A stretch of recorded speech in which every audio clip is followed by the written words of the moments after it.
বিসমুল্লাহির রহমানির রহিম। সম্মানিত শান্তিকামী দেশের মালিক, মায়েরা, বাবারা, ভাইয়েরা, বোনেরা, আসসালামু আলাইকুম। সম্মানিত সুধী, পত্রিকায় দেখলাম ডক্টর ইউনূস সাহেব বলল যে বড় স্বপ্ন দেখতে ভয় পাবেন না, বড় স্বপ্ন দেখতে ভয় পাবেন না। কিন্তু আমরা যাদের শাসনে এই অধীনে বসবাস করি, এরা বলে বড় স্বপ্নই দেখবি না বেড়া, যদি দেখতে চাস খোয়াব দেখবি, খোয়াব দেখবি, স্বপ্ন দেখা গুণা। হ্যাঁ, স্বপ্ন দেখা গুণা। যদি কেউ স্বপ্ন দেখতে চাইলে কয় হ্যাঁ পাগল, পাগল ও শয়তানও ব্যাক করলো। হ্যাঁ, স্বপ্ন দেখা গুণা। আর হ্যাঁ কিছু খালি স্বপ্ন না, বড় স্বপ্ন দেখতে গেছি, বড় স্বপ্ন দেখতে ভয় পাবেন না। হ্যাঁ, আমরা যাদের অনুশাসনে এই সমাজে বসবাস করি, এও কত হইলো দেখতে যদি কিছু স্বাস্থ্য দেখবি খোয়াব, খোয়াব ঘুমাইলে যেটা দেখে আর কি। এখন কথা হইল, আমি আমি আমি কিন্তু এই আগের থেকেই মনে করি বা বলিও, বেশি বলি না কে রে, কারণ সমাজে তো জ্ঞানী জ্ঞানী লোকে হবে না, কে যে কোন মন্তব্য করে কী করে এখন ঠিক নাই। আমি মনে করি কলম্বাসের মতো স্বপ্ন দেখো। কলম্বাসের সহযাত্রীরা কিন্তু হেরে এই পানির সাগরে ফালাই থুয়া করতে চাইছিল, একেবারে সব আয়োজন সব ঠিক হয়ে গেছিল। হ্যাঁ, যে না এর মতো এই ধরনের এই ধরনের এক গেমই, হ্যাঁ, আমাদের জীবন শেষ হয়ে যাব গা, এরে এখানে করে থুয়া মাইরে থুয়া আমরা চলে যাব। তো এই ওগুলো ঠিক হয়েছে, সিদ্ধান্ত হয়েছে। এমন সময় দেখে যে আপনারা এটা ইতিহাস যারা যারা জানেন যে একটা গাছের ডালা বাইসে আসতেছে, তখন কলম্বাসীর যে স্বপ্ন নিয়ে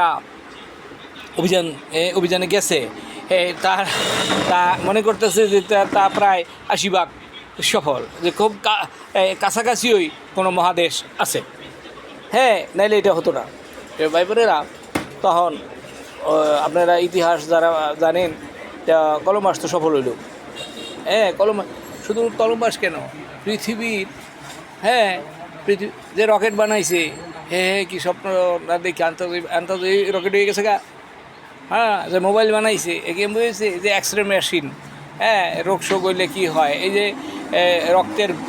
রক্তের মধ্যে কি সমস্যা আছে না আছে, যে পরীক্ষা নিরীক্ষা, এগুলো আন্তর্জাতিক হয়ে গেছে গা স্বপ্ন ছাড়া। হ্যাঁ, এই যে খোয়াফে দেয় দিছে, যে অনেক কী কয় না, কয়লে খোয়াফে একটা ওষুধ পাইছি, কলে কি বলে ওই গাছের জটার এই গাছের মূল একখানে করে দিলে ক্যান্সার বালিয়ে জায়গা, ওগুলো দেখে খোয়াফে। কিন্তু স্বপ্নে দেখতে হয় হজাক থেকে, জায়গা থেকে দেখতে হয়। এগুলো যে বড় স্বপ্ন দেখতে ভয় পাবেন না প্রিয় ভাই বোনেরা। তো যাই হোক, আমি ওনার কথাটা বললাম। পত্রিকায় আরেকটা খবর দেখলাম, একজনে এই ওয়ার্ড কমিটির মধ্যে জায়গা করে নিতে পারছে, হেলিগা টাকার মালা গলায় পইরা মিছিল করছে। তো হ্যাঁ, এই ওয়ার্ড কমিটিতে জায়গা করে নিত কি 10 লাখ 20 লাখ কত লাখ লাগছে জানি না, কিন্তু নিশ্চয়ই লাগছে। ওখানে চিন্তা করতেছে যে এখন তো টাকা কামানো কোনো ব্যাপার না, কোটি লাখ মানে কত কামাইবো, কি খাতে কামাইবো, কেমনে কামাইবো, এই তো হের মাথায় আছে।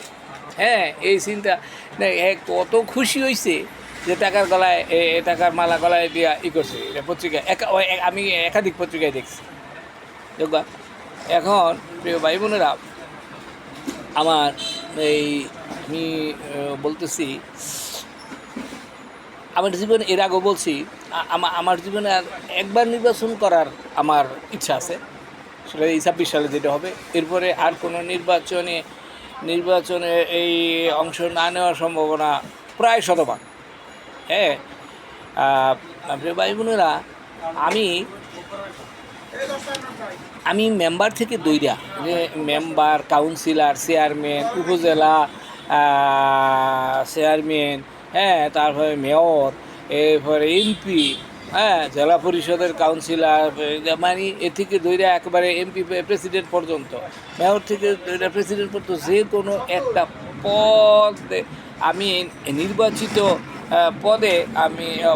পদকে আমি অলঙ্কৃত করতে ইচ্ছা পোষণ করতেছি, প্রিয় ভাই বোনেরা, আশা পোষণ করতেছি।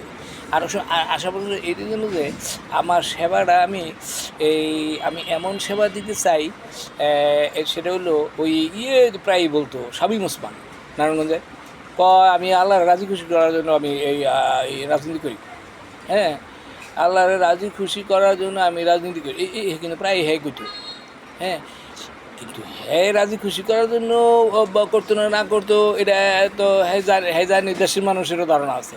কিন্তু আসলে আল্লাহ রাজি খুশি করার জন্য কেউ না কেউ দেশের রাজনীতিতে আইব বা আইতে ইতিমধ্যে হয়তো মাঠে আছে।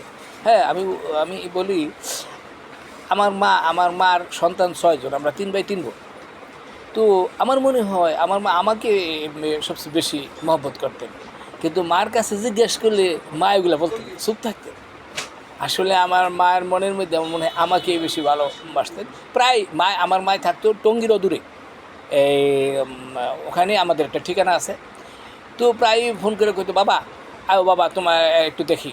হ্যাঁ, আমি কিন্তু মা কাম কাজে ব্যস্ততা, কয়লে কাম কাজ জীবন করে থাকবো, একটু আয়ো। তা আমি মায়েরা বুঝাই টুজাই 2-3 বার কইলে একবার যাইতাম। হ্যাঁ, তো যাইতাম আর খেল করে করতো। তখন ভাই বোনেরা, আমার তো সময় শেষ হয়ে গেছে। আচ্ছা, তে এখন আমি কী করি, কই সময় শেষ। আচ্ছা, তখন আমি যাইতাম, কিন্তু মায় আমার মারা গেছে 20 সালে। হ্যাঁ, আমার মা 20 সালে মারা গেছে। আমার মায় যে আমাকে কত ভালোবাসতো, এইটার এই বর্ণনা দিতে চাইছিলাম, এখন দেখি যে আমার সময় শেষ। এটা আমি এইটা কালকা বা পরশু আরেক দিন দেব। তো যাই হোক, আমার মার মুক্তি, আত্মার মুক্তির জন্য, হ্যাঁ, আমি এই মানুষের কিছু খেজমত করতে চাই, দেশের মানুষের। হ্যাঁ, পত্রিকায় এও কথা, এই আরেকটা বইয়ের মধ্যে দেখলাম যে তার নিজের দেশকে ভালোবাসে না, সে নিজেকেও ভালোবাসে না। এটা আসলে আমি এটা নিয়ে অনেক ব্যাখ্যা করছি। যেমন ওসি প্রদীপ, হ্যাঁ হ্যাঁ হ্যাঁ হ্যাঁ হ্যাঁ দেশকে ভালোবাসে, যে বেনজির আহমেদ দেশকে ভালোবাসলে এই ধরনের চুরি চামারি বাটফারি কেমনে করে।